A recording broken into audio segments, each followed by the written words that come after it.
أصحابي شلونكم؟ إن شاء الله تكونوا بمليون خير إذا تشوفوني بهذا الفيديو. ومبدئيا بونجور، صباح الخير. أنا حاليا اللي ما يعرفون أنا حاليا بلبنان، أوكي؟ جيت سفرة شغل وحدي وأنا أصور لكم فيديوهات يوتيوب، انستغرام، أشياء حلوة. فاليوم قلت ليش ما أصور لكم فلوج أعيشكم وياي الأجواء اللي هي خلف الكواليس. اليوم هو أقل يوم عندي بالشغل، اليوم عندي بمقابلة، راح أطلع مقابلة مع كارول، قبلها حنزل بأكثر من منصة، وقبلها أكيد راح أروح الميك اب ارتست، أسوي ميك اب، أسوي شعر، ممكن أجيب ملابس إذا صار عندي وقت وهالأشياء يعني. صراحة حيل مشتاقة أسولف وياكم وأسوي هاي الفيديوهات اللي هي من القلب إلى القلب، الفيديوهات العفوية. بيسكلي أنا هسه قعدت من النوم واضح من وجهي بعد أنا محطة ميك اب وشعري عادي، إحنا عادي تعودنا على بعضنا.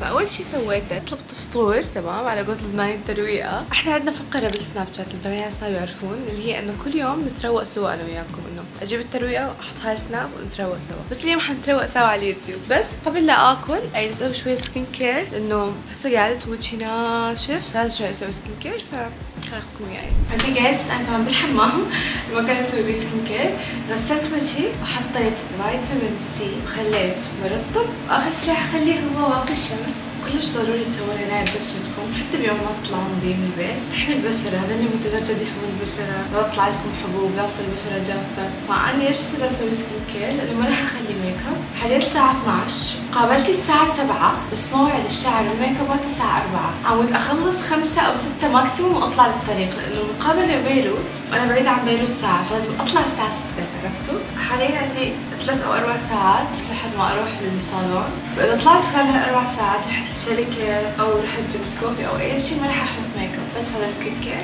لخص أنا راح أحط ميك اب ثقيل على المقابلة، فلازم تكون البشرة شوي مهيئة.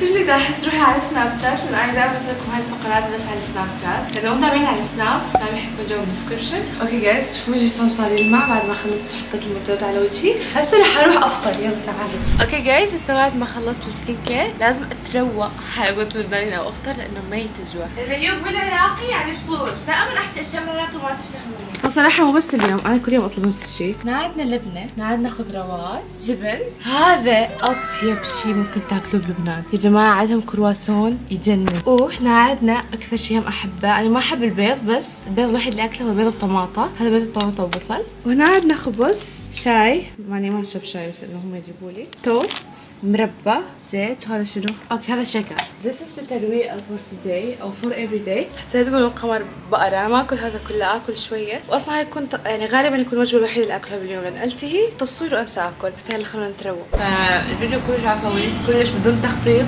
فجأة قررت أسويه. إذا الفيديو حيكون حلو، إذا أنتم تحبون الشغلات عفوية اكتبوا لي إنه هذا يعني الشيء اللي أصوره دائما لكم. أنا دائما أحاول أسوي لكم شغلات قوية، أدور لكم أفكار قوية، بحكم إنه هسه كل اليوتيوب صار أشياء جدا قوية، بس أنا لما أسوي أشياء قوية وأفكار قوية أحس إني أكون بعيدة عنكم شوية، إنه يكون التركيز على الفكرة، يكون التركيز على المكان، على الشيء اللي أسويه، وما أحس إنه يضل بيناتنا إنه هاي العفوية أو إنه أنا ما أعتبركم متابعين، أنا أعتبركم أصدقائي. لما أقعد وياكم أحب أكون هاي أنا اللي جوا هسه ما حاطة ميك اب، هسه أنا قاعدة من النوم ما مسوية شعري، لابسة لبس عادي. طبعا هذا الشيء هواي يحجني عن التنمر، أنا أعرف، يمكن نفس المقاطع أشوف وجهك القمر، هاي أني، بس ما أني أحب أطلع لكم. أنا البارحة كان عندي تصوير، خلصت تقريبا بالساعة 11 ونص 12 ورجعت الأوتيل، ومثلا أكو أي شيء فاتح، رجعت الأوتيل استوعبت إنه أنا من الساعة 6 7 ما ماكلة، فتحت أدور إذا أكو برامج توصيل وأكو أماكن فاتحة، ماكو غير المكان فاتح. مطعم الأوتيل معزل، يا أخي شاكل اسمه مت من الجوع، جد مت جوعت يعني حرفيا كنت معدة. ففكرت إنه قدام الأوتيل أكو بقال أو ماركت، بس ما كنت أعرف إذا فاتح، لأن أنا هذا الحكي هناك قاعدة كنت الساعة 1 بالليل، اتصلت للريسبشن عمود أشوف إذا فاتح الماركت، ما ردوا علي، فخلص قمر استجمع القرص شو نزل، أخذت وياي فلوس تليفوني والكارت بس. نزلت لقيته فاتح، فأول شيء خطر على بالي إنه قلت آخذ أندومي أو الكاسة، هنا عندي مركز تسخين المي، ما أعرف إذا أحكي لكم القصة أو شنو العبرة منها، بس أحس العبرة إنه لا تستسلمون. أوكي حبايبي، طبعا نفس ما شفتوا بعد ما خلصت ترويقة، أول شيء غيرت ملابسي، لبست هذا الطقم، هذا نفس اللي اجيت بيه المستفر، لأنه مريح وأنا رايحة أسوي شعري وميك اب، فلازم شيء مريح تمام، فلبست هذا الطقم، وكنت أحكي للأصدقاء في تركيا وهيك يعني ما يقدرون يعيشون بدوني. هلو هاي، انطوا كلمة المتابعين على اليوتيوب. تعالي يا أخي. يا جماعة شايفين شلون اشتاقوني. ما يقدرون يعيشون بدوني، يعني حياتهم بدوني عدم، حياتهم بدوني عدم. المهم رح اخذ وياي هاي الجنطة، تمام؟ تقدر تحضر الجنطة، وما رح اخذ وياي ملابس لانه انا رح اشتري قبل المقابلة، رح اروح اخذ ملابس من بيروت قبل لا اروح المقابلة، فرح اروح بهذا اللبس، تمام؟ وهسه اكو تاكسي ينتظرني جوا، رح انزل افكر اروح اجيب قهوة صراحة لان بعدني ما صاحية حتى لحظة ما اعرف احكي، فهسه رح انزل، تمام؟ وشي يصير رح اصور لكم، اوكي؟ خليكم وياي. اوكي جايز، اجيت على المول بس ما تشوفون حتى اجيب قهوه. ما اعرف هذا المول شنو اسمه، بس اعتقد مش متاكده اسمه سبوت سايدا. حجيب ستاربكس لانه لازم اصحصح، بعدين رح اروح الصالون لانه بلش اتاخر اصلا على موعد الصالون. اوكي جايز، هاي مثل ما تشوفون جبت القهوه مالتي، اكون قمر بدون اشرب قهوه لا. جيت على الصالون، ما اعرف اذا رح ابلش بالميك اب بالشعر، بس غالبا رح اغسل شعري بعدين رح اسوي ميك اب واسوي شعري. صراحه ام سو اكسايتد، والمعجزه اللي صارت انه ما تاخرت، يعني موعدي الساعه 3، شوفوا هسه قد الساعه، موعدي الساعه 3 حاليا الساعه 3 و7 دقائق، يعني تقريبا جت بالموعد، وهذا لا يحدث كل يوم. جايز هون بلشنا بالميك اب، غسلت شعري ونشفته، هسه بلشنا بالميك اب. ما رح اسوي شيء كلش ثقيل لانه انه بس موضوع بس مقابله، فان شاء الله اليوم هبه رح تبدع لنا بالميك اب. متحمسه والله، متحمسه، بدي اشوف كيف حتعمليني. عمليني كايلي جنر.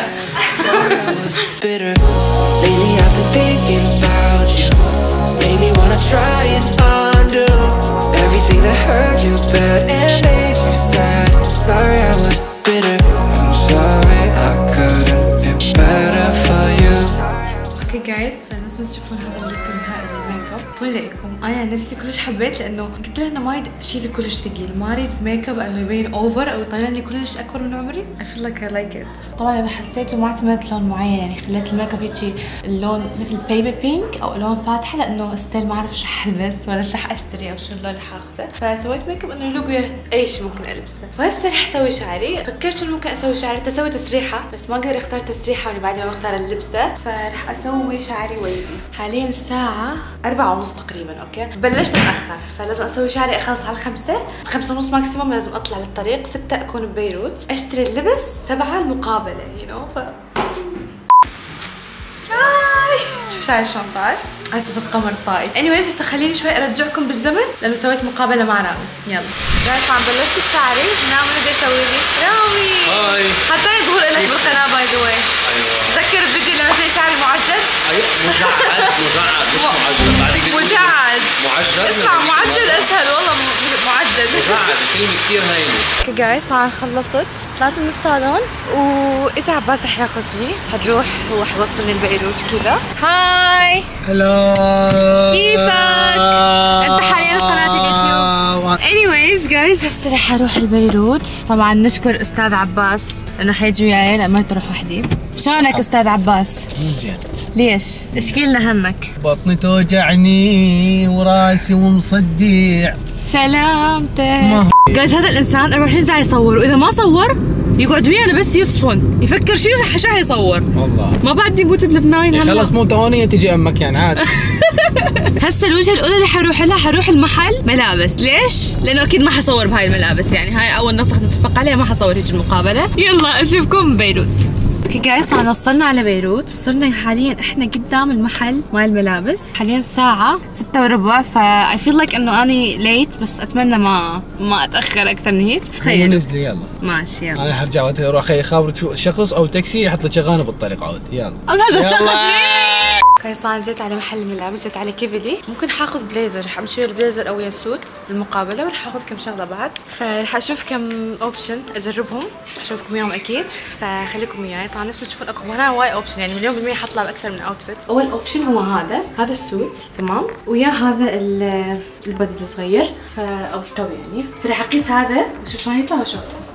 جايز هاي هيك طلعت، هذا الاوتفيت الاول حلو، شوفوا من ورا شلون، انه اكو موديل ما اقدر تشوفون من ورا، بس البنطلون شويه ضيق، تمام، وهذا سايز ميديوم وماكو $2. جايز جربت 2000 شغله، فاينلي اعتمدت هذا اللوك، هذا السوت الفوشيا ويا هاي التوب وهذا الهيلز. جبت اكثر من شغله، وكو بعد بالصندوق مال السياره. طبعا تاخرت شويه تاخرت، يعني المفروض 7:30 اكون بالاستديو، الساعه 47 دقيقه بس احنا طايرين. وطبعا شكرا لعباس اللي صار له ساعه ونص ينتظرني وانا قاعده اقيس ملابس ويعني اخذ مختار.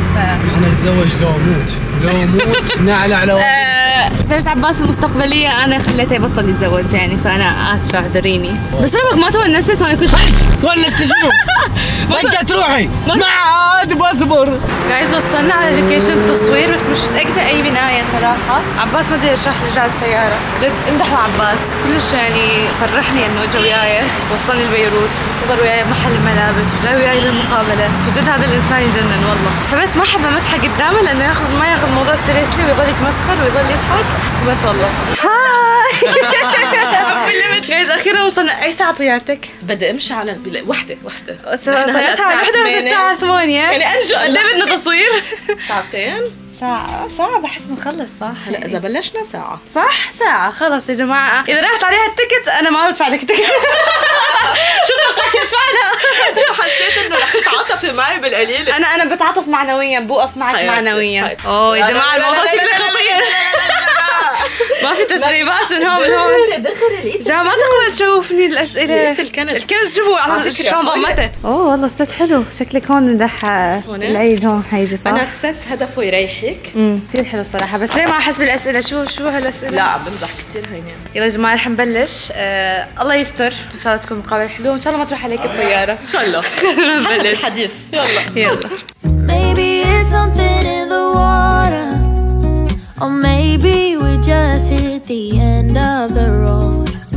Right now it doesn't even matter. It's too late not to let it go, and that's why اوكي جايز طبعا فاينلي خلصنا الحلقة انا وكارول. اشرحي لنا شو رأيك بالحلقة؟ انا كثير مبسوطة. مين احسن ضيف اجى عندك على البرنامج؟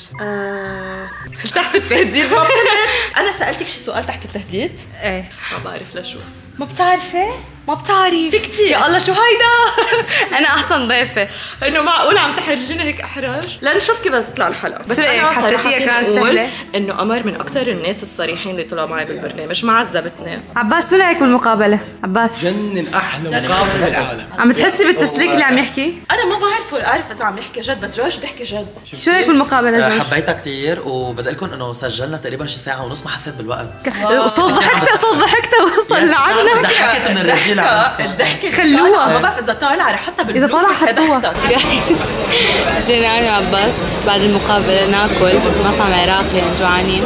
حبايبي طبعا رجعت للبيت. اكلنا انا وعباس رحنا شربنا كافي وهيجي بس انه ما قدرت اصور لكم لانه خلص كنت طاقتي خلصانه. رجعت البيت نفس ما تشوفون الاوتيل عفوا. الملابس اللي جبتهن ما شاء الله يعني تخيلوا انا كنت مستعجله وما عندي وقت وسريع وجبت كل هالرني من كيفلي. طبعا حابه اقول ثانك يو كيفلي. جبت هذا المحل من احلى محلات الملابس ومن اكثر المحلات اللي انا احبها. جبت هاي الباج اورنج لانه ما عندي باج اورنج احس كلش حلوه.